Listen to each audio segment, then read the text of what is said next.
जी अस्सलाम वालेकुम स्टूडेंट्स, क्या हाल है। उम्मीद करता हूँ आप लोग बिल्कुल ठीक होंगे। यूनिट 4 हज़रत अस्मा की एक्सरसाइज स्टार्ट करते हैं। Page number as you can see on board that is 36। Oral activity basically क्या चीज़ होती है कि लाइक अगर आपने किसी के साथ जुबानी सरगर्मी करनी है, मतलब आपने अगर किसी से डिस्कस करना है तो वो ओरल एक्टिविटी होती है। अक्सर टीचर्स क्लास जो हैं वो क्लास में ओरल टेस्ट ले रही होती हैं, तो दैट मीन्स कि आप ओरल एक्टिविटी करवा रहे हैं। Answer the following questions orally. Discuss the salient features of the personality of हजरत अस्मा रज़ी ताला अन्हु। Name some prominent women in today's world. Share their achievements. What contributions can women make to the society in Pakistan. इन सब के आप लोगों को शॉर्ट क्वेश्चंस अभी बताए जाएंगे, तो स्टे ट्यून्ड। आपने अभी वीडियो के साथ और हमारे साथ रहना है। उसके बाद लिखा हुआ है जी, arrange a group, discuss to comprehend the following statements. Abu Bakr Siddique रज़ी ताला अन्हु must have taken all the wealth living you and children behind empty-handed. This grand task was nicely undertaken by the Hazrat Asma. So stay tuned for these answers. Let's discuss about stress and intonation. If you can see on the screen, there is written the word stress. अगर stress के बारे में बात करें तो ये क्या होता है कि आपने अल्फाज को जो है बहुत एहतियात से पढ़ना है, और आपने जो जिन वर्ड्स पे स्ट्रेस दी जाएगी और जिन वर्ड पे स्ट्रेस नहीं दी जाएगी वो आपने देखने हैं। Husband, about, arrive, remarkable, important, photography, मतलब जितने भी उन्होंने कैपिटल लेटर्स में आपको वर्ड्स लिख के दिए हुए हैं, these all are actually what? Stress words.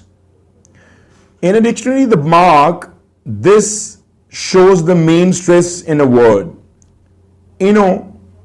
Intonation क्या होता है जी? The rise and fall of voice in speaking is intonation.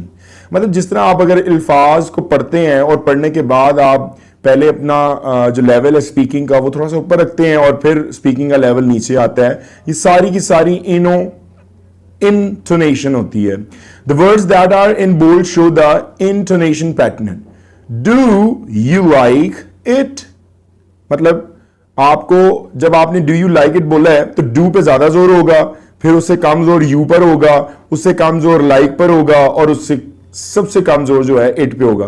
तो यही सीरीज बेसिकली इंटोनेशन कहलाती है। So as you can see on your screen, यहां पर एक पैराग्राफ गिवन है और वो इसी पैराग्राफ का कह रहा है कि हमें बताएं find the stress words in the following paragraph. इन सारे पैराग्राफ के अंदर आपने स्ट्रेस वर्ड्स फाइंड करने हैं। मतलब the preparation for this journey was made at the house of Hazrat Abu Bakr Siddique रज़ी ताला अन्हा। इस पूरी लाइन में या पूरे पैराग्राफ में आपका स्ट्रेस और इनोटेशन क्या है ये आपने लाजमी बताना है। So let's talk about page number 39, which is of Hazrat Asma Razi Taala Anhu. If we talk about cataphoric reference, होता क्या है, मतलब एक्चुअल आपको इस चीज़ का बिल्कुल आइडिया होना चाहिए। आपने ना सफिक्सेस और प्रीफिक्सेस पढ़े हो शायद, तो कुछ उससे ये मिलता जुलता है। मतलब सफिक्सेस मीन्स कि आपने जो बिल्कुल एंड पर लगाना है वो सफिक्सेस होता है, जैसे आई ओ यू एस। और इसी तरह अगर आप प्रीफिक्सेस देखें तो वो पहले होता है पी आर ई प्री, जैसे I N T E R enter. तो इसी तरह कैटाफोरिक भी होता है। अब कैटाफोरिक रेफरेंस होता क्या है? Let's read the definition. In an expression that refers to a later expression in the discourse. Discourse मतलब जो वक्त गुजरा, जो लाइन गुजर रही है उसके अंदर अगर आप देखें जो बाद वाली एक्सप्रेशन होती है वो कैटाफोरिक रेफरेंस कहलाती है। अभी प्रॉपर एक्सरसाइज करेंगे, एग्जांपल्स करेंगे, आपको मजीद इसको क्लियर कर सकते हैं। एग्जाम्पल बात करते हैं, द रसूल पाक सल्लल्लाहु अलैहि वसल्लम खातिबुन नबिय्यीन एंड हिज क्लोज कंपेनियन। अगर आप देखें हिज कंपेनियन जो है रसूल पाक सल्लल्लाहु अलैहि वसल्लम एक स्टार्टिंग थी जुमले की, और हिज कंपेनियन जो है वो हमारी कैटाफोरिक रेफरेंस है। अब वो कैटाफोरिक रेफरेंस क्यों है? क्योंकि ये बाद में आने वाला है। इसको हम कहते हैं, अगर मैं आपको उर्दू में मजीद इसको डिटेल में समझा सकूं तो इसे कहते हैं आप ऐसा हवाला जो बाद वाले में हो, मतलब बाद वाले इजहार का हवाला। So as you can see that I have written that बाद वाले इजहार का हवाला कैटाफोरिक रेफरेंस होता है, बाद वाला ये हवाला दिया गया है, बाद वाली एक्सप्रेशन है। हजरत अबू बकर सदीक रज़ी अल्लाह अन्हु migrated from Mecca to Medina in the year 16 AD।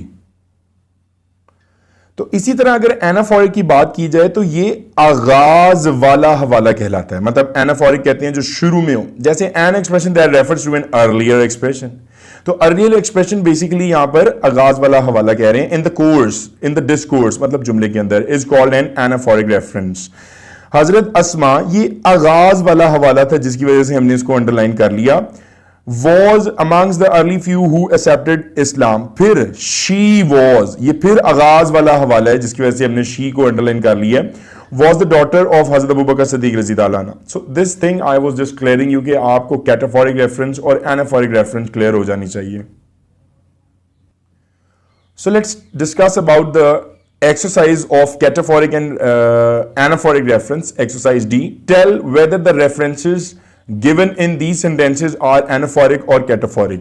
अगर आप फर्स्ट जुमले की बात करें तो अबू जहल the chief of the disbelievers in a fit of fury headed towards the Hazrat Abu Bakr Siddiq radhiyallahu anhu whom he began to knock at the door violently. अब पहली वाली जो रेफरेंस दी जा रही है वो है एनाफोरिक। वो क्या है जी? एनाफोरिक। ये है आपकी अबू जहल एनाफोरिक।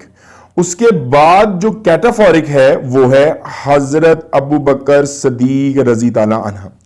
तो I hope you are pretty sure clear what I am just trying to explain you. If you have again some questions you can ask with the reference और with the comments portion. Description के अंदर जो है आप देख लें, जो भी आपको इश्यूज आते हैं उसी स्टेटमेंट डिस्क्रिप्शन के अंदर पढ़कर आप उसको एज एन क्वेश्चन पूछ सकते हैं और मैं आपको पूरा लिंक शेयर करूंगा आपके क्वेश्चन का आंसर।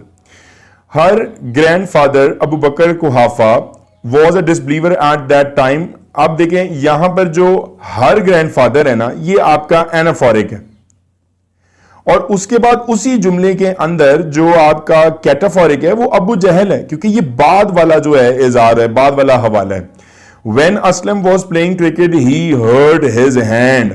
तो जब असलम की बात आती है तो ये आपका एनाफोरिक है, और जब बात आती है ही की तो दैट्स मीन ये कैटाफोरिक है। उसके बाद before she finish the work Neelam had check the mistakes once again. तो अगर आप देखें जो हमारा यहां पर शी है वो एनाफोरिक है, और जो नीलम है वो आपका क्या हुआ जी? कैटाफोरिक हो गया। उसके बाद Anees threw the stone he broke in the window. अगर आप बात करें यहां पर अनीस की तो ये एनाफोरिक है, और अगर आप बात करें यहां पर ही की तो वो कैटाफोरिक है।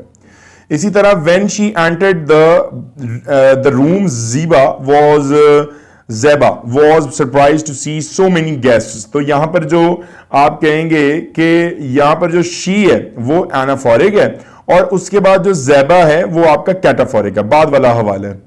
उसके बाद द सिटी ऑफ गार्डन्स, जो यहां पर सिटी है वो एनाफोरिक है, और जो आपका यहां पर लाहौर है वो कैटाफोरिक है। कैटाफोरिक मतलब बाद वाला हवाला देना। सो this is your exercise D which is now finished. So if you talk about page number 40 and which is vocabulary, मैं आपको इसके बारे में बहुत मरतबा बता चुका हूं कि वोकैबुलरी क्या होती है, कि आप दो या दो से ज्यादा या मजीद 150 जितने भी आप वर्ड्स याद करेंगे वो आपके लिए बहुत ज्यादा मतलब बहुत ज़्यादा फ़ायदेमंद होंगे, और उसमें यह होगा कि आपको बहुत ज़्यादा मजीद सेंटेंस मेकिंग आ जाएगी, और ये सिर्फ और सिर्फ वोकैबुलरी की वजह से हो सकता है। मैंने यहाँ पे लिखा हुआ है important for your board exams, तो दैट्स मीन कि अगर यहाँ से कोई आपको ऑब्जेक्टिव आता है तो so that will be coming from here. यहां पे लिखा हुआ choose the correct meanings of the underline words, ये क्वेश्चन नंबर 3 है आपके बोर्ड का। It was so delicate a situation, delicate का मतलब होता है नाजुक, तो हम इसको बगैर किसी परेशानी के सेंसिटिव लगा देंगे। उसके बाद लिखा हुआ है Abu Jahl began to knock at the door violently, मतलब अबू जहल ने बहुत जोर से दरवाजा खटकाना शुरू कर दिया, तो दैट्स मीन यहां पर जो हमारी ऑप्शन आ रही है वो फोर्सफुली आ रही है। She simply posed a counter question that infuriated Abu Jahl. infuriated बहुत ज्यादा गुस्सा आना, रेज का मतलब होता है गुस्सा आना, और enraged का मतलब होता है बहुत ज्यादा गुस्सा आना।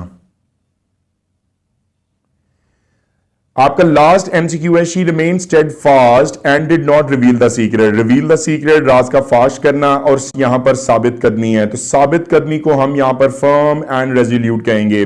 बाकी पेशेंट, रेडी टू फेस और प्रिपेयर फॉर द वर्स्ट, ये नहीं हो सकता, क्योंकि प्रिपेयर फॉर द वर्स्ट का मतलब होता है कि आप बुरे के लिए तैयार हों और सामने करने के लिए तैयार हों, और पेशेंट मतलब सब्र के लिए, तो फर्म एंड रेजोल्यूट है। F I can just see that यहां पे लिखा हुआ है कि बी एक्सरसाइज, तो हम इसको क्यों ना बोर्ड पे सॉल्व करते हैं। तो let's come to the board. तो अगर आप इसका स्क्रीनशॉट लेना चाहते हैं, इसलिए I am not displaying myself in this video, तो आप इसका स्क्रीनशॉट ले लें, ये आपके लिए बहुत ज़्यादा फायदेमंद है। तो अगर आप बात करें सेंटेंसेस की, तो अगर मैं इस क्वेश्चन को रिपीट कर दूं, तो इसमें लिखा हुआ है कि आपने कंसल्ट करना है डिक्शनरी को to find the meanings of the following words, phrases and use them in sentences। आपने क्या करना है कि आपने इसमें कंसल्ट करना है डिक्शनरी को, या आपने जुमले बनाने हैं। तो why not we just start doing the sentences on the board। तो मैंने लिखा जी एक्सरसाइज बी यूनिट 4 हजरत अस्मा रजी ताला अन्हा इंग्लिश टेक्स्ट बुक। तो यहां पर हमने जुमले बनाना शुरू कर दिए। अब कंसल्ट डिक्शनरी का मतलब क्या हुआ कि आपने इनके मीनिंग्स को भी क्लियर करना है।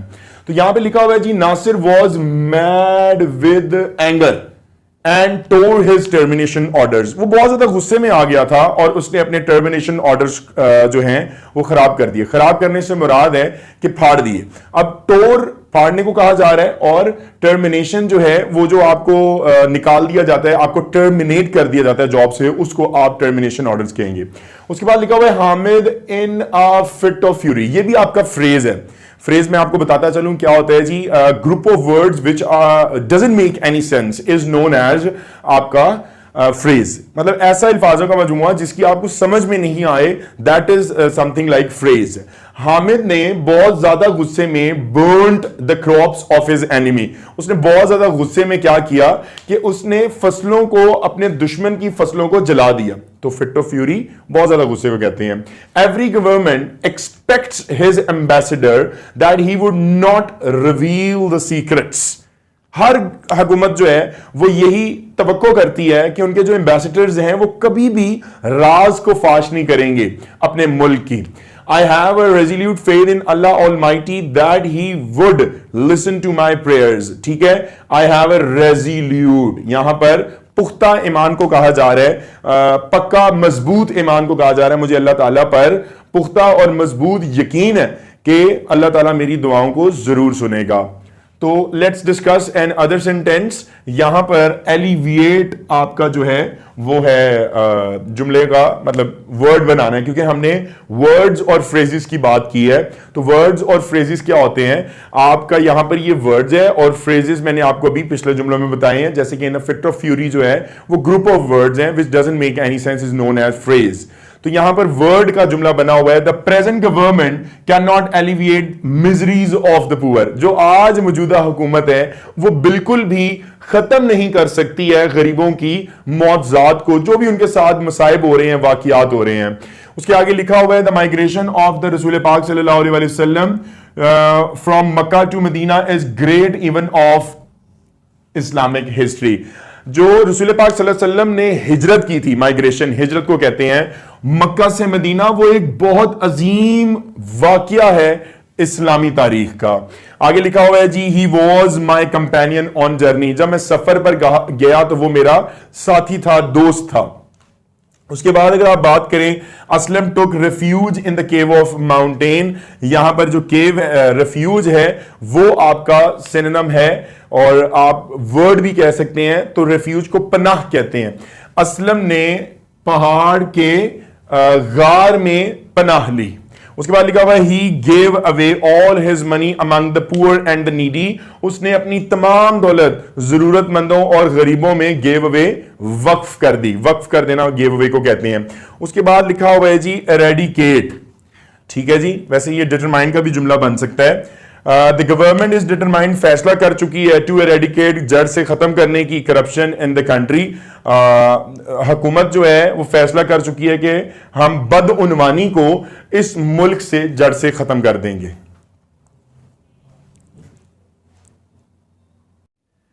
So let's talk about unit number 4, Hazrat Asma, page number 41.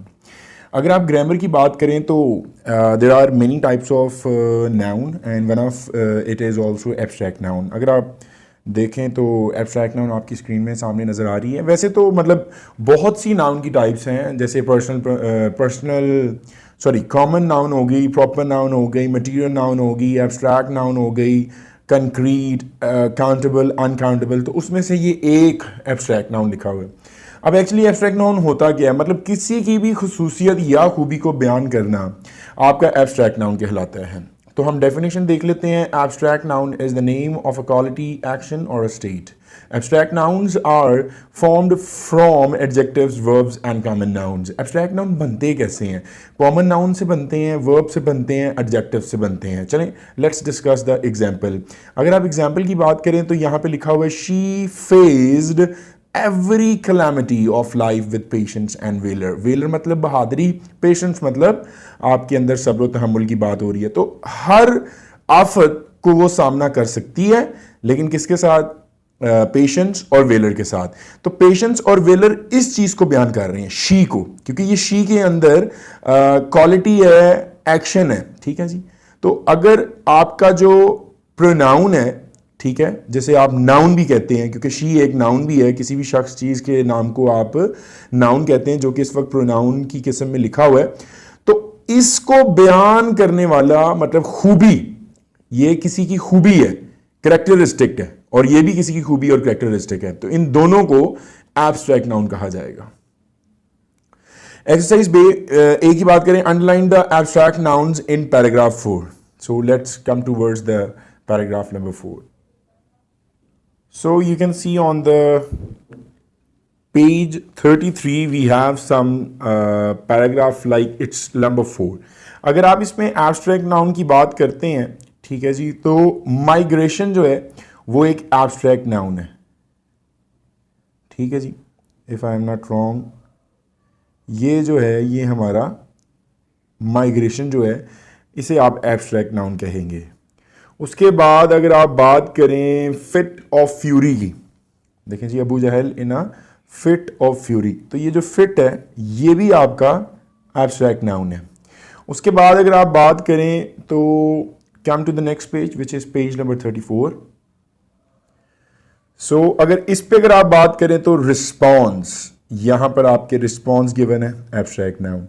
Wisdom given है, एब्स्ट्रैक्ट नाउन. करेज गिवन है, abstract noun. So this is the paragraph number 4 जिसके अंदर हम एब्स्ट्रैक्ट नाउन को तलाश कर रहे हैं. और उसके बाद जो उनका गुस्सा था, ठीक है, वो भी एक आपका है एब्स्ट्रैक्ट नाउन. और सीक्रेट भी जो है एब्स्ट्रैक्ट नाउन है. So as you know, we have find the abstract nouns in the paragraph 4. So let's discuss about the form abstract nouns from the following adjectives and verbs. Use these nouns in sentences of your own. पहली तो बात है ये जो courageous, empty, difficulty, generous, resolute और suffer लिखा हुआ है, इससे आपने abstract noun बनाने हैं. ठीक है, बल्कि ये ऑलरेडी एब्स्ट्रैक्ट नाउन नहीं है, तो हम इनको एब्स्ट्रैक्ट नाउन्स बनाएंगे. तो उसके बाद एब्स्ट्रैक्ट नाउन इन वर्ड्स को बनाने के बाद आप क्या करेंगे जी? आप इनके जुमले बनाएंगे. सो you can see that courageous से आपने करेज बना दिया. ठीक है जी. तो जब आपने करेजियस से एक एब्स्ट्रैक्ट नाउन बनाया है करेज, उसको आप क्या कहेंगे? I faced every calamity of life with patience and courage. उसके बाद अगर एम्प्टी आप देखें तो एम्प्टी से एम्प्टीनेस एब्स्ट्रैक्ट नाउन है. उसका हम सेंटेंस डिस्कस कर लेते हैं. The emptiness of the house scared my sister. घर का खालीपन जो था वो मेरी बहन को डरा रहा था. डिफिकल्टी कहां से आया जी? डिफिकल्ट से आया. तो ये एक एब्स्ट्रैक्ट नाउन है. तो डिफिकल्टी एब्स्ट्रैक्ट नाउन का अगर आप जुमला बनाएं, he is speaking slowly and with great difficulty. वो बहुत आहिस्ता बोल रहा है और बहुत ज्यादा मुश्किल के साथ जो है बोल रहा है. उसके बाद अगर आप जेनरस, एक वर्ड है, उससे एब्स्ट्रैक्ट नाउन बनता है जेनरोसिटी। तो generosity, Islam lays great stress on generosity. Islam जो है बहुत ज्यादा जोर देता है आपकी फयाजी पर, आपकी सखाफत पर। उसके बाद है जी रेजोल्यूट, उससे बनता है रेजोल्यूशन। तो रेजोल्यूशन का जुमला क्या होगा? I made a resolution to visit my relations more after. मैंने अज़म कर लिया कि मैं अब और ज्यादा अपने रिश्तेदारों को मिलूंगा। So you can see the last word safar. तो उसका सफरिंग जो है एब्स्ट्रैक्ट नाउन बन सकता है, जिससे आप क्या लगा सकते हैं जी? He could not face the sufferings of life and died soon. वो अपनी जिंदगी की मुश्किलात और मुसीबतों का मुकाबला नहीं कर सकता और वो जल्द मर जाएगा। तो सफरिंग, सफर से जो है एब्स्ट्रैक्ट नाउन बना है। Let's talk about the exercise C, put articles where required. आपने आर्टिकल्स खुद लगाने हैं जहां पर इनकी जरूरत होती है। तो लेट्स डिस्कस द आर्टिकल्स। सो अगर हम देखें तो इसमें आपने आर्टिकल देखना है। तो trees are grown on other sides of canal. तो अगर हम इसके अंदर आर्टिकल तलाश करें तो आपको मैंने आइडिया दे देना है और आप समझ भी जाएं कि आर्टिकल्स दो किस्म के होते हैं। एक होता है जी डेफिनेट आर्टिकल और एक होता है इनडेफिनेट आर्टिकल। अब डेफिनेट आर्टिकल क्या होता है और इनडेफिनेट आर्टिकल क्या होता है? These are the types of article, you can say that. तो अगर हम उसके बारे में थोड़ा सा पढ़ें तो आपको जो है द जो है वो डेफिनेट आर्टिकल में होगा और एन जो है वो इनडेफिनेट आर्टिकल में होगा। So as you can see that I have written types of articles. एक होता है जी डेफिनेट आर्टिकल और उसे कहते हैं द, और एक होता है इनडेफिनेट आर्टिकल जिसे कहते हैं अ और एन। तो यहां पर आर्टिकल लिखा नहीं हुआ, we have to involve an article. तो trees are grown on either sides of the canal. तो अगर आप देख सकते हैं तो हमने यहां पर द लिख दिया है, तो द कैनाल होता है। तो यहां पर आर्टिकल मिसिंग था तो हमने पुट कर दिया her courage and patience are exemplary. तो अगर हम इसमें आर्टिकल की बात करें तो her courage and patience is exemplary. तो आपने अगर थोड़ा सा इस पे तवज्जो दी हो तो आपको समझ में आ गया होगा कि आर्टिकल जो है हम इस पर इज लगाएंगे, आर को चेंज करके हमने इज लगाना है, क्योंकि आर की जगह इज इसलिए लगाया है क्योंकि हर की बात हो रही है। अगला सेंटेंस देखते हैं। तो kindness and tolerance are noble deeds. तो अगर आप देखें यहां पर काइंडनेस भी लिखा हुआ है, एंड भी लिखा हुआ है, टॉलरेंस भी लिखा हुआ है, आर नोबल डीड्स। मेरा ख्याल है इसमें कोई इनकरेक्शन नहीं है, ये बिल्कुल एग्जैक्ट जुमला ठीक है, क्योंकि दो चीजों की बात हो रही है इसलिए आर लगेगा। यहां पर सिर्फ हर की बात हो रही थी जिसकी वजह से एग्जाम्पलरी के साथ इज लगाया हमने। Here you go dash cooler it is. तो आप देख सकते हैं कि हायर यू गो फिर होगा द कूलर इट इज। तो कूलर से पहले आपने द लगाना है जो कि एक आर्टिकल है। He is tallest boy in his class. तो अगर आप देख सकते हैं मैंने लिख दिया है ही इज द टॉलेस्ट, मतलब आप लिखेंगे he is the tallest boy in his class, नहीं इन द क्लास। तो ये दो आर्टिकल मैंने फिफ्थ सेंटेंस में भी लगा दिए हैं। Dog is faithful animal. तो हमने डॉग से पहले द लगाना है, the dog is a faithful animal. उसके बाद लिखा हुआ है जी Indus. Indus is largest river in Pakistan. तो the Indus the largest river in Pakistan, मतलब इंडस से पहले भी द लगेगा और लार्जेस्ट से पहले भी द लगेगा। The mount Everest is the highest peak in the world, मतलब यहां पर भी दो आर्टिकल लग रही हैं, माउंट से पहले द लग रहा है, हाइएस्ट से पहले द लग रहा है। तो आपने आर्टिकल्स को जरा गौर से देखना है जैसे मैं आपको करवा रहा हूं। तो Alizeh is the most intelligent girl in the school, मतलब अलीजे के साथ आपने द लगाना है, मतलब Alizeh is the most intelligent girl in the school. Where are books नहीं होगा, वेयर आर द बुक्स, तो द आप लगाएंगे। विच I bought a week ago, तो यहां पर पहले से आर्टिकल लगा हुआ है और ये अच्छी चीज थी। So let's talk about page number 42, prepositions of time। आपको पता होना चाहिए prepositions of time क्या होता है। जैसे कि यहां भी लिखा हुआ है जी, months, years, seasons, part of the day, duration। तो duration के साथ आप लोग ये अगर महीने का नाम है, अगर साल है, अगर मौसम है, अगर पार्ट ऑफ द डे है, और अगर सेकंड या 2 वीक्स की बात हो रहा है तो इन लगेगा। ये बहुत जबरदस्त हिंट है और बहुत कम लोगों को पता होता है कि प्रेपोजिशन अटैच कैसे करते हैं, किस जगह करते हैं, किसके साथ करते हैं। उसके बाद part of the day, time of the day, celebrations, fix phrases.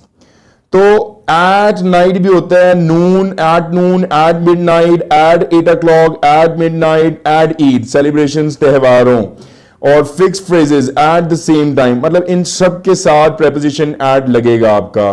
उसके बाद अगर आप ऑन की बात करें, डेज ऑफ द वीक के साथ तो बिल्कुल ऑन लगता है, डेट के साथ ऑन 20 अगस्त लगता है, special holidays on the Iqbal day, on my birthday, special part of the day on the morning of October the 11th, तो इन सब के साथ आपका प्रेपोजिशन ऑन लगेगा।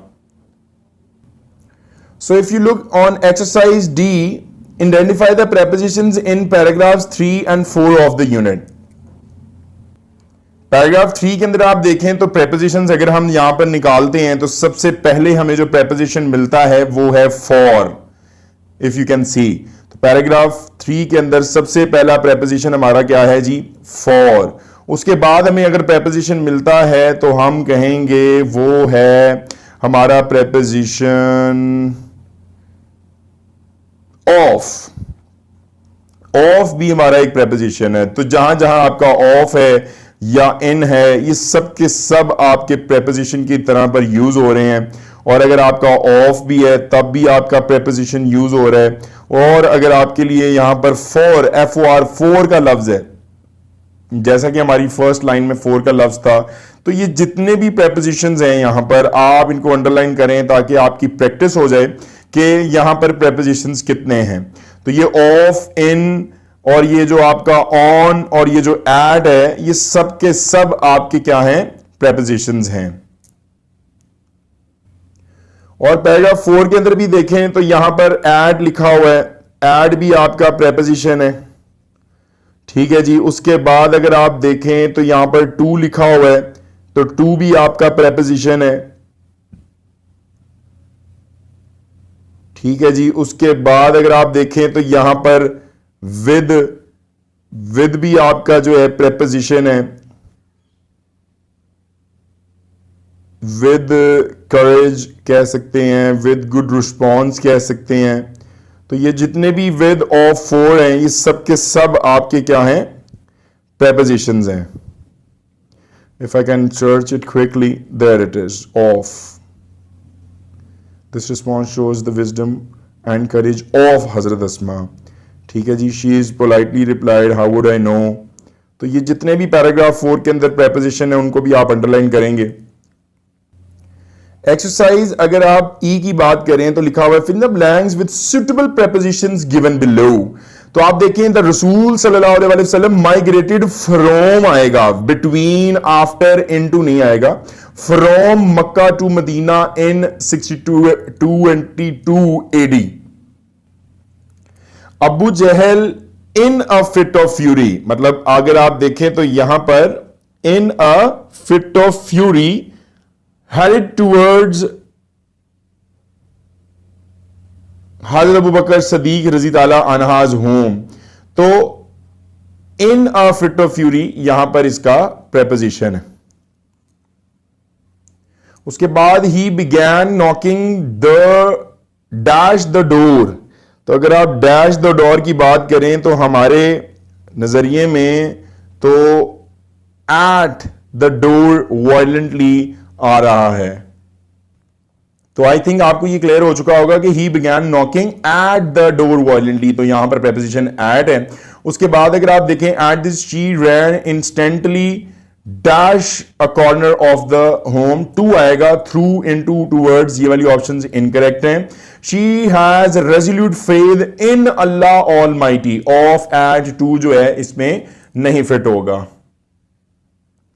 अगर आप बात करें कि she gave dash all the money to the poor and needy, gave away, ये तो बहुत आसान है क्योंकि ये जुमलों में यूज हुआ है इंग्लिश की, तो गेव अवे होगा। हर life would always be of light for all of, be a beacon of light for all of us, तो यहां पर विद और इनटू और इन नहीं आएगा। तो एक्सरसाइज एफ की बात कर लें, पेज नंबर 43 की, तो यहां पे लिखा हुआ है कि fill in the blanks with prepositions of time. अभी हमने टाइम की जो है पेज नंबर 42 पर प्रेपोजिशन ऑफ टाइम की प्रैक्टिस की है, वही आपने प्रेपोजिशंस इसके अंदर लगाने हैं। तो let's start without wasting any time कि Ali is arriving January 26 and 2 o'clock in the afternoon। तो यहां पर आपका ऑन जनवरी आएगा और अगर टाइम की बात करें तो एट आएगा। तो हमें अब फर्स्ट की तो क्लियरेंस होगी है कि जी ऑन जनवरी और एट 2 o'clock है। Saqib is leaving dash Friday at noon, ये आपकी रिव्यू के अंदर भी आएगा, तो इसमें आपने लगाना है ऑन। तो यहां पर आपकी ऑप्शन आ गई है जी on Friday at noon. Ashar worked for his law firm dash 1995, that's mean कि यहां पर इन 1995 आएगा। अशर ने बहुत काम किया कानून, मजबूती वाले कानून का 1995 में। I met Shaheen at 9 AM, तो यहां पर एट 9 AM आएगा। उसके बाद लिखा हुआ जी the doctor will see Alizeh dash the evening, मतलब इन द इवनिंग, तो यहां पर इन इवनिंग आ गया। Sobia has her birthday dash सितंबर 11, तो हम यहां पर ऑन सितंबर 11 लगाएंगे। We will have vacation dash the summer in summer, हम यहां पर इन समर लगाएंगे। So this was your exercise F. So this is the last exercise of page 43. Punctuate the following using capital letters, commas and full stops. आपने इस सारे paragraph को punctuate करना है, मतलब you have to put full stop, question marks, brackets, commas, inverted commas, apostrophe, कुछ भी जो भी यहां पर रमूजो काफ लगता है वो आपने यहां पर लगाना है। So as you can see, I have solved that exercise G, page number 43, punctuation का मैंने पैराग्राफ सॉल्व कर दिया। यहां पर द जो है उसका टी कैपिटल आएगा, रसूल का आर कैपिटल आएगा, एंड हिज क्लोज कंपेनियन हजरत अबू बकर सदीक, तो यहां पर जो अबू बकर सदीक है उसका अबू और बी और एस सदीक का सबका कैपिटल आएगा। Migrated from Mecca to Medina, तो यहां पर माइग्रेटेड के बाद जो है मक्का और मदीना का एम बड़ा आएगा। इन द ईयर 620 AD, तो वहां पर स्मॉल AD लिखा हुआ था, आपने कैपिटल लेटर्स में लिखना है। उसके बाद लिखा हुआ जी on their way to Medina they fort, Medina मतलब M capital, when the chiefs of various tribes of Mecca, मतलब ये फॉर्ट के बाद फुल स्टॉप आ रहा है, व्हेन का डब्ल्यू बड़ा हो रहा है, various tribes of Mecca came to know about the migration of the रसूल, रसूल का आर बढ़ा, and his close companion, companion के बाद कॉमा, हजरत अबू बकर सदीक मतलब एच हजरत का बढ़ा, अबू का ए बढ़ा, बकर का बी, सदीक का एस, रजी ताला अन्हु, फिर कॉमा और उसके बाद लास्ट में full stop. This was your punctuation of page number 43। आपने पंक्चुएट करना था पैराग्राफ।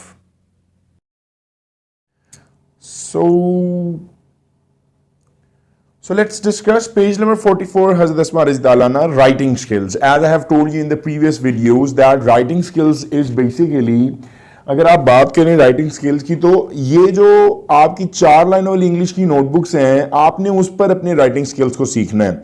अगर आप 4 लाइनों के असूल को पता चला गए, मतलब पता लग गया आपको, तो आपके लिए grass letter, root letter, sky letters, ये तीनों लिखना मुश्किल नहीं है। तो आप उन पर प्रैक्टिस करें अगर आप इस तरह की कंप्यूटराइज राइटिंग को सीखना चाहते हैं। चलें जी, ये तो हो गई राइटिंग स्किल्स की बात। अब let's discuss the exercise A on this page. Summarise the unit by completing the following mind map. आपने समराइज करना है इस पूरे यूनिट को, और ये जो आपके सामने मैप नजर आ रहा है इस तरह से, पहले आपने टाइटल ऑफ द यूनिट लिखना है, फिर पर्सनालिटी बतानी है, 1 पर्सनालिटी, 2 पर्सनालिटी, 3। आपने देखा होगा इसमें रसूल पाक सल्लल्लाहु अलैहि वसल्लम खातिमुन नबिय्यीन आएंगे, और इसके अंदर हजरत अबू बकर सिद्दीक रजी ताला अन्हु आएंगे, और इसमें हजरत अस्मा रजी ताला अन्हा आएंगी। फिर आपने मिसाल देनी है कि कितने वाक़ये थे इनके साथ, मतलब ये प्रॉपर स्केच के साथ आपने समराइज करना है पूरे चैप्टर को। So on the top of the page you can just see we have written Hazrat Asma. This is the title of this paragraph and lesson. मतलब उसने पूरे लेसन का आपको बताया था कि आपने समराइज करना है, तो हमने ऊपर एक जो है टॉपिक दे दिया, मतलब एक आपको माइंड मैप के लिए टाइटल दे दिया कि ये टाइटल है हजरत अस्मा रजी ताला अन्हा। तो अगर आप बात करें हजरत अस्मा रजी ताला अन्हा वाज द डॉटर ऑफ हजरत अबू, अब ये हम एक्चुअली क्या कर रहे हैं, समराइज कर रहे हैं पूरा chapter. Abu Bakr Siddique she was a courageous woman, तो करेजियस का मतलब होता है बहुत ज्यादा हिम्मत वाली। She supplied food to the रसूल पाक सल्लल्लाहु अलैहि वसल्लम एंड हर फादर, बिल्कुल उन्होंने हजरत अबू बकर सिद्दीक रजी ताला अन्हा को और रसूल पाक सल्लल्लाहु अलैहि वसल्लम को फूड को सप्लाई किया इन द केव ऑफ थॉर। यहां पर थॉर की स्पेलिंग थोड़ी सी इनकरेक्ट है, आप लिखेंगे THAWR, Thawr. When they were migrating to Medina, जैसे ही वो लोग हिजरत कर रहे थे मदीना में, तब इन्होंने ये जो है खाना पहुंचाने की खिदमत सर अंजाम दी थी। She performed this grand task very courageously, उन्होंने इस काम को बहुत ज्यादा हिम्मत के साथ सर अंजाम दिया था। The disbelievers were looking for the रसूल पाक सल्लल्लाहु अलैहि वसल्लम, वो जो मतलब काफिर लोग थे वो रसूल पाक सल्लल्लाहु अलैहि वसल्लम को ढूंढ रहे थे। अबू जहल in a fit of fury went to Hazrat Abu Bakr सिद्दीक's home and asked Hazrat Asma about the whereabouts मतलब किधर गए हैं, ये साजो सामान लेकर आपके वाले साहब कहां गए हैं। He treated her harshly but she did not reveal the secret, उन्होंने बहुत बुरे तरीके से उनके साथ रवैया किया, लेकिन किसी भी किस्म का उन्होंने राज का फाश नहीं किया। She was a wise girl, Hazrat Abu कुहाफा the grandfather, वो बहुत अक्लमंद खातून थी, और उनके जो वालिद साहब थे हजरत कुहाफा थे, यहां पर ए आना है, हजरत कुहाफा कहते हैं इसको। हजरत अस्मा वॉज अ ब्लाइंड मैन, ठीक है, जो उनके दादा थे वो एक नाबीना शख्स थे। He was worried that Abu Bakr Siddique रजी ताला अन्हा had taken, उनके दादा जो कि उनके वालिद साहब थे हजरत अबू बकर की, उनको टेंशन होने लगी थी कि जी ये तमाम दौलत ले ना गए हों। She gathered some pebbles and put them at the place where her father used to keep money and covered it with a piece of cloth. She called her father and told him that father had left all the wealth for us, मतलब उन्होंने एक कोने में कंकरियां रखी और उसको कपड़े के टुकड़े के साथ ढांप दिया और अपने दादा को बताया ये देखें ये सब कुछ छोड़ के गए हमारे वालिद साहब। So when he touched the cloth, his concern was elevated, जैसे ही उन्होंने उस कपड़े को हाथ लगाया तो उनका जो शक और शुबा था वो खत्म हो गया, elevated हो गया। She was a generous hearted woman when she was inherited a garden after the death of his sister Hazrat Aisha रज़ी अल्लाह अन्हा, she sold it away।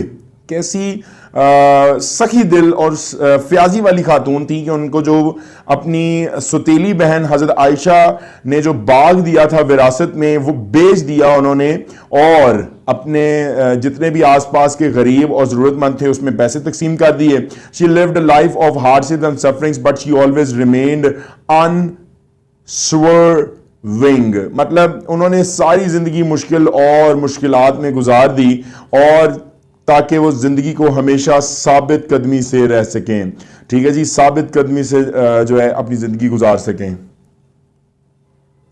So that was actually the writing skills exercise A which we have solved. Now we are on page number 45, Hazrat Asma unit 4. अब हम बात करते हैं oral communication skills की कि oral communication skills क्या होते हैं। जैसे कि मैंने आपको अपनी वीडियोस में बताया हुआ है कि आपने अगर जुबानी इंग्लिश सीखनी है तो you have to try English with your lips, with your tongue। आप जब तक अपनी जुबान से इंग्लिश नहीं बोलेंगे आपको कुछ समझ नहीं आएगा। तो oral communication skills के अंदर सबसे पहला काम तो हम यही करेंगे कि आपने इंग्लिश बोलनी है, अपने मुंह से बोलनी है, ताकि जल्द से जल्द आपको इंग्लिश आए और आपकी हेजिटेशन खत्म हो और आप एक दूसरे से बातचीत शुरू कर दें। तो यहां पे लिखा हुआ है यूजफुल फ्रेजेस के बारे में बताएं कि ग्रीटिंग्स क्या होती हैं। इनफॉर्मल फ्रेंडली ग्रीटिंग्स होती हैं, फॉर्मल बिजनेस ग्रीटिंग्स होती हैं, टू बिगिन फॉर्मल कन्वर्सेशन की ग्रीटिंग्स मतलब आपकी कम्युनिकेशन स्किल्स होती हैं। When meeting someone after a time, काफी देर बाद जब आप उनसे मिल रहे हो तब क्या, मतलब ये तमाम कम्युनिकेशन स्किल्स की आपकी कीज हैं। अगर आपको ये आ जाए तो आपको बोलना भी आ जाएगा। तो आप जल्द से जल्द इंग्लिश बोलना शुरू करें। So try to speak English और रीड इंग्लिश, अखबार पढ़ें, दोस्तों से बात करें तो इंग्लिश में करें। इससे आपकी बहुत आसानी से इंग्लिश सीखी जा सकती है। तो अगर आप इनफॉर्मल फ्रेंडली ग्रीटिंग्स की बात करें तो हेलो, हाउ, हाय होते हैं। मतलब आप अपने टीचर्स को कभी भी इस तरह नहीं बात कर सकते, मतलब आप इनफॉर्मल नहीं हो सकते। आपने फॉर्मल होकर बात करनी होती है। अस्सलामु अलैकुम सर, गुड मॉर्निंग, देखे ना साथ ही लिख दिया उसने, good morning, good afternoon, good evening. तो ये फॉर्मल ग्रीटिंग्स है, मतलब अपना आप टीचर से बात करेंगे तो इस तरह करेंगे। टू बिगिन, आप अगर फॉर्मल की बात करें, तमीज से बोलने की बात करें तो आप हमेशा बातचीत शुरू करते हैं how do you do sir, how are you, मतलब आप पूछते हैं जी आप कैसे हैं, आप क्या कर रहे हैं, कैसा चल रहा है सब। और अगर आप किसी मीटिंग में जो है काफी देर बाद मिलती हैं, good to see you again, मतलब इतना आसान इंग्लिश का वर्ड है कि आपको दोबारा देखकर बहुत खुशी हुई, अच्छा लगा। Good to see you again, आपको देखकर हमें अच्छा लगा।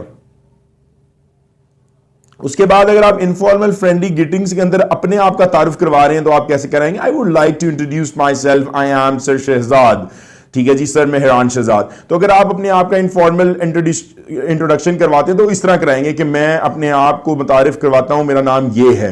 और अगर आप फॉर्मल में हैं, मतलब अगर आप बहुत अच्छे से किसी इदारे में या किसी टीचर से बात कर रहे हैं, meeting for the first time, पहली मरतबा अगर आप मिलते हैं तो फॉर्मल तरीके से अगर आप मिलेंगे तो कैसे मिलेंगे, प्लीज टू मीट यू, मुझे बहुत खुशी हुई आपको मिलकर, nice meeting you, glad to meet you, it's a pleasure to meeting you. मतलब ये वो तमाम जुमले हैं जो कम्युनिकेशन स्किल्स के लिए यूज होते हैं। ये बहुत फायदा है आप लोगों का। आप अगर ये बोलना सीख लें तो आधी इंग्लिश तो आपको यहीं पर आ जाएगी, क्योंकि ग्रीटिंग्स ही तो सबसे बड़ी इंग्लिश है। उसके बाद अगर आप करें जी बातचीत शुरू कर रहे हैं, रिस्पॉन्स करें हाउ डू यू डू का, तो आप कहेंगे जी very well, I am good, I am very well. Response को आप कैसे कहेंगे, हाउ आर यू, मतलब आप आगे से कहेंगे fine, thank you, I am fine, thank you for asking, मतलब आप इस तरह की आप बात कर सकते हैं। अगर आप किसी से बहुत देर बाद मिलते हैं तो वो कहता है जी good to see you again, तो आप आगे से कहते हैं it's been a long time, आपको बहुत देखे बहुत अरसा हो गया है। So this is something very important, आपको ये सीखने की बहुत ज्यादा जरूरत है। छोटे छोटे जुमले ट्राई करें अपने आप से बोलने से, दूसरों से जब कम्युनिकेट करते हैं तब आप अच्छे से बोलना सीखें। ये सब सीखने के बाद आप क्या कर सकते हैं, आप एक दूसरे से बड़ी आसानी से इंग्लिश बोल सकते हैं। तो यहां पर आपको कम्युनिकेशन स्किल्स का जो टॉपिक है वहां पर हम एंड करते हैं। And let's talk about the page number 46। So let's talk about the review 1. It's too much important. आपको मैं बता रहा हूं कि ये इतनी ज़्यादा इंपॉर्टेंट है, मतलब अगर आपने अपने ऑब्जेक्टिव के अंदर 19 मार्क्स किसी भी बोर्ड में आपने 19 मार्क्स अश्योर करने हैं, ये review 1 to 4 very important, very very important for your board exams. So you can see I have written very important for board exams. तो अगर आप रिव्यू 1 to 4 चैप्टर की बात करें, ये हर 4 चैप्टर्स के बाद आती है। तो जैसे कि पहले आपको लिखा हुआ है जी कॉम्प्रीहेंशन, रिव्यू 1 कॉम्प्रीहेंशन, तो इसका मतलब आंसर द फॉलोइंग क्वेश्चंस की बात हो रही है। ये सारे के सारे क्वेश्चंस आपको लास्ट वीडियोस में जो हैं बहुत इजीली और बहुत आसान तरीके से बताए हुए हैं, एक्सप्लेन भी किया हुआ है, उर्दू भी है। So page number the same page it is. तो अगर आप वोकैबुलरी की बात करें तो वोकैबुलरी में सबसे पहली चीज choose the correct meanings of the underline meanings लिखा हुआ है, अंडरलाइन वर्ड्स लिखा हुआ है। तो it was so delicate situation, so delicate situation means कि बहुत नाजुक हालात थे, तो इजी तो नहीं होंगे आपके, डिफिकल्ट भी नहीं होंगे, तो sensitive is the correct option. तो यहां पर आप सेंसिटिव लगा देंगे। अगर बोर्ड में आपको फ्रेजाइल भी दे तो फ्रेजाइल का मतलब भी डेलिकेट है, मतलब प्रायोरिटी आपने इस एमसीक्यू को देनी है, इस ऑप्शन को देनी है, उसके बाद आपने फ्रेजाइल को देखना है कि फ्रेजाइल है या नहीं है। तो अगर दोनों गिवन है तो आपने क्या करना है, कि आपने सेंसिटिव को लगाना है और फ्रेजाइल को इग्नोर कर देना है। अगर सेंसिटिव गिवन नहीं होगा तो फिर आप फ्रेजाइल को लगाएंगे। मतलब सबसे बेस्ट ऑप्शन इसकी सेंसिटिव है डेलिकेट की। So you can see the second MCQ, she remained steadfast and did not reveal the secret. जो आप रज़ी ताला अन्हा थी वो साबित कदम रही और उन्होंने राज को फाश ना किया। तो दैट्स मीन कि यहाँ पर फर्म एंड रेजोल्यूट भी है, रेडी टू फेस भी है, प्रिपेयर फॉर द वर्स्ट भी है, पेशेंट भी है। तो प्रिपेयर फॉर द वर्स्ट जो है इसमें नहीं आएगा, फर्म एंड रेजोल्यूट आएगा। तो इसकी आपकी ए ऑप्शन है। उसके बाद लिखा हुआ है विंडिक्टिव मीन्स। इस तरह की चीज़ें जो हैं आपको करेक्ट द स्पेलिंग्स में पूछी जा सकती हैं और करेक्ट मीनिंग्स में भी पूछी जा सकती हैं। तो आप बताएंगे कि इसका मतलब क्या है। तो इसका मतलब इंतकाम लेना है। So you can just see कि मैंने इंतकाम लेना लिख दिया है विंडिक्टिव का। तो डेडिकेट तो कभी भी नहीं होगा। एक्सपेरिमेंट तजर्बे को कहते हैं। टेक्स्ट एक आपकी बुक पर जो चैप्टर्स लिखे होते हैं तो रिवेंजफुल होगा। मतलब इंतकाम लेने का मतलब बदला लेना होगा। पेज नंबर 47 पे सेम रिव्यू 1 to 4 लिखी हुई है। तो आप देखेंगे एस्टॉनिश का मतलब क्या है। तो सबसे पहले तो आपको एस्टॉनिश का मतलब पता होना चाहिए। तो एस्टॉनिश का मतलब होता है जी हैरान होना। तो यहां पर सेपरेट, अलग, मेक, बनाना, मिक्स, मिलाना, सरप्राइज। तो एस्टॉनिश का जो करेक्ट सिनोनिम है और करेक्ट मीनिंग है वो यहां पर आपका सरप्राइज है। उसके बाद लिखा हुआ है the students are all geared up. Geared up का मतलब आपको पहले पता होना चाहिए। So you can see that geared up का मतलब है तैयार होना। तो स्टूडेंट्स जो थे वो तमाम तैयार हो चुके थे। तो यहां पर फर्स्ट ऑप्शन में ही लिखा हुआ है रेडी। तो इसका मतलब मोटिवेटेड, हौसला होता है। कीन, शौकीन को कहते हैं। साइलेंट, खामोशी को कहते हैं। जो नेक्स्ट एमसीक्यू है, their eloquence and memory found the expression in their poetry. अब एलोक्वेंस का मतलब जो एक्चुअल है वो फसीहो बलीग भी लिखा हुआ है। जहानत इसका ज्यादा अच्छा लफ्ज है। हाफजा भी कहते हैं। तो इसको हम फ्लुएंसी कहेंगे। स्ट्रॉन्ग, मजबूत, हेल्दी, सेहतमंद, वीक, कमजोर। फ्लुएंसी का मतलब होता है कोई चीज आप बरकरार रख रहे हैं, कॉन्टिन्यूटी के अंदर रख रहे हैं। तो जो चीज कॉन्टिन्यूटी में आप रखते हैं, फ्लुएंसी में रखते हैं, उसको एलोकेंस कहते हैं, मतलब जहानत कहते हैं। उसके बाद आप डिवोशन का मतलब देखें तो डिवोशन का मतलब सबको पता होना चाहिए पहले। तो लिखा हुआ है जी डिवोशन का मतलब होता है वफादारी। तो यहां पर ग्लैमरस भी है, डिफिकल्ट टू नो भी है, इजी टू नो भी है, लेकिन इसका मतलब जो है यहां पर क्या है आपका लॉयल्टी। तो लॉयल्टी बेसिकली वफादारी को कहते हैं। आप अपने मुल्क से अगर मोहब्बत करते हैं तो आपके अंदर लॉयल्टी होनी चाहिए, जिसका मतलब डिवोशन है। अगर आप ग्रामर पोर्शन की बात करें सेम पेज 47 के ऊपर, तो चूज द करेक्ट ऑप्शन लिखा हुआ है। तो आपको वेलर का मतलब पता होना चाहिए, फिर आप टाइप्स बता सकते हैं कि ये कौन सी टाइप्स हैं।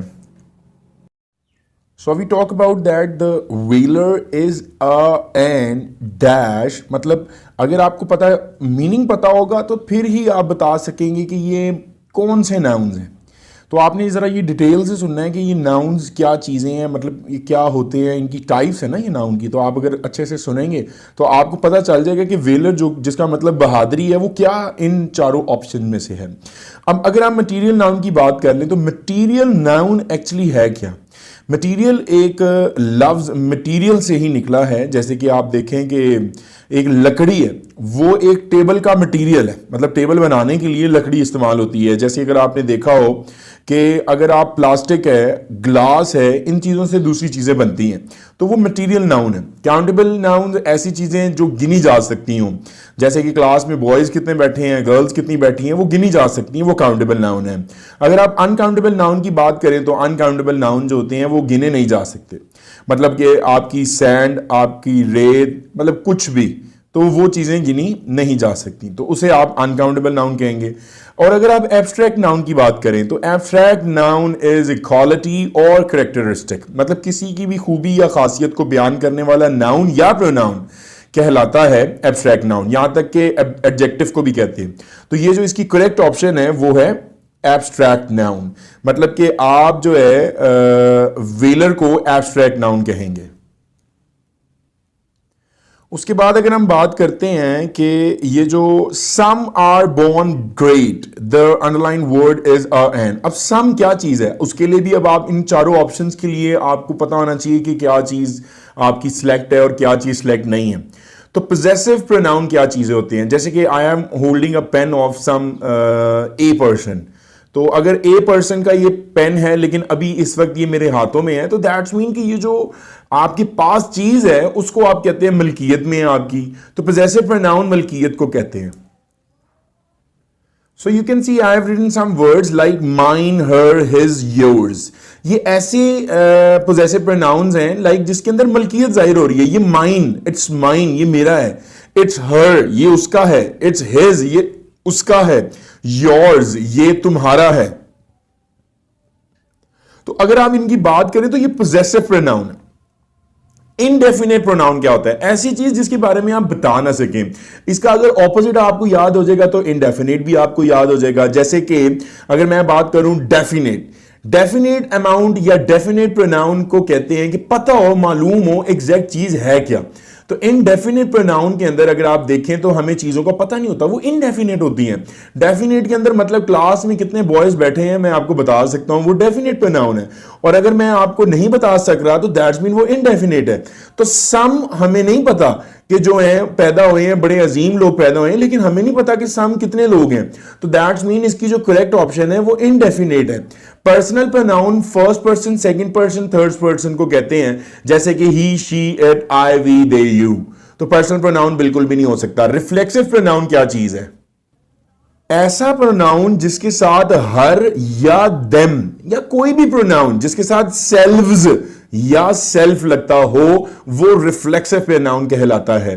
तो यहां पे सेल्फ और सेल्व्स प्रोनाउन के साथ लगे हुए हैं, तो दैट्स मीन ये रिफ्लेक्सिव प्रोनाउन है। तो हमारी जो करेक्ट ऑप्शन थी वो सम की इनडेफिनेट प्रोनाउन थी। अगली बात करते हैं, तो my mother will be dash if I get some home late. My mother will be anxious, वो परेशान रहेंगी, ठीक है। एंजाइटी, एंजाइटीज, एंशियसली, तो ये तीनों ऑप्शंस नहीं है। एंशियस है मतलब परेशान। MCQs 4 page number 48, Saqib is leaving dash Friday at noon. तो दैट्स मीन कि यहां पर आप लगाएंगे, यहां पर आप ऑन की वर्ड को यूज करेंगे जिसको प्रेपोजिशन कहा जाता है। उसके बाद बाय, एट, फ्रॉम, ये प्रेपोजिशन यूज नहीं होंगे। We are studying dash the English, sorry the नहीं लिखा हुआ यहां पर, we are studying dash English. It's mean कि यहां पर कोई भी आर्टिकल नहीं लग सकता, नन ऑफ दीज है, ठीक है। एन अ जो है वो इनडेफिनेट आर्टिकल है और जो द है वो डेफिनेट आर्टिकल है। ये जिन चीजों के बारे में मैं आपको बता रहा हूं प्रॉपर मैं आपके लिए इसमें वीडियो बना चुका हूं, आप अपने लिंक में देख सकते हैं कि ये तमाम चीजें आपको लिंक में शो हो रही होंगी डिस्क्रिप्शन में। How cold the night is, this is a and dash sentence. अब देखें असर्टिव और इंपैरेटिव का जब तक आपको सेंटेंस का पता ही नहीं होगा तो आप कैसे ऑप्शंस लगा सकेंगे। इंपैरेटिव सेंटेंसेस हुक्मिया जुमलों को कहते हैं और असर्टिव जुमले जो हैं वो आप मस्बत जुमलों को कहते हैं, मतलब जिसके अंदर स्टेटमेंट्स बताई गई हों। तो इस जुमले के आखिर में अगर आप गौर से देख सकते हैं तो यहां पर एक्सक्लेमेटरी मार्क लगा हुआ है, तो ये विदाउट एनी डाउट ये एक्सक्लेमेटरी सेंटेंस है। इंट्रोगेटिव सेंटेंस को हम सवालिया जुमला कहते हैं। I dash you ride my bike if you like, तो दैट्स मीन इधर आपका क्या आएगा, will give।